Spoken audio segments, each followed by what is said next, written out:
இன்னைக்கு சோஷியல் மீடியாவில் நான் ரோபோ சங்கரோட நிறைய வீடியோஸ் பார்க்கும்போது எனக்கு பர்சனலாக நிறைய விஷயம் அட்ரஸ் பண்ணணும்னு நினச்சேன். ஸோ அதனால தான் இந்த வீடியோ.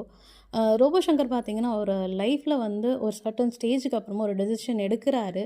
இது நல்லதுக்கு இல்லை, இது நம்ம லைஃப்பை நல்லா லீட் பண்ணாது அப்படின்னு நினச்சி அந்த குடியை அவர் விடும்பொழுது, ஒரு சர்டன் ஸ்டேஜுக்கு அப்புறமா அவரோட ஹெல்த் வந்து அவருக்கு ஒத்துழைக்கவே இல்லை. ஸோ இன்னைக்கு கூட நம்ம தெரிஞ்சவங்க, நம்ம ஃபேமிலி மெம்பர்ஸில் கூட நிறைய பேர் குடிக்கிறாங்க. ஆனால் அந்த குடியினால் அவங்க மட்டும் பாதிக்கப்பட போகிறது கிடையாது. அந்த பர்சனை டிபெண்ட் பண்ணி மட்டும், அந்த பர்சனை நம்பி ஒரு லைஃப்குள்ளே கமிட் ஆனவங்களோ சரி, அந்த குழந்தைங்களோ சரி, அவங்க மட்டும் தான் அஃபெக்ட் ஆக போகிறாங்கன்றது அந்த குடிக்கிற பர்சனுக்கு தெரிய போகிறது கிடையாது. ஆனால் ஈவன் தோ தெரிஞ்சும் அவங்க மிஸ்டேக்ஸ் அவங்க கரெக்ட் பண்ணதுக்கு அப்புறமா கூட அவங்க ஹெல்த் ஒத்துழைக்கணும்னா அந்த லைஃப்பை அவங்களால வாழவே முடியாது. ஸோ நீங்கள் ஒரு குடிக்கிற பர்சனாக இருக்கலாம், உங்களுக்கு தெரிஞ்சவங்க இருக்கலாம். ஒரு ஸ்டேஜுக்கு அப்புறமா அதை ஸ்டாப் பண்ணிவிடுங்க. அது ரொம்பவே வந்துட்டு எக்ஸ்ட்ரீமாக போச்சுன்னா ஒரு விஷயத்த நம்மளால் கரெக்ட் பண்ணவே முடியாது. ஒன்ஸ் ஹெல்த்து போச்சுன்னா எல்லாமே போச்சு.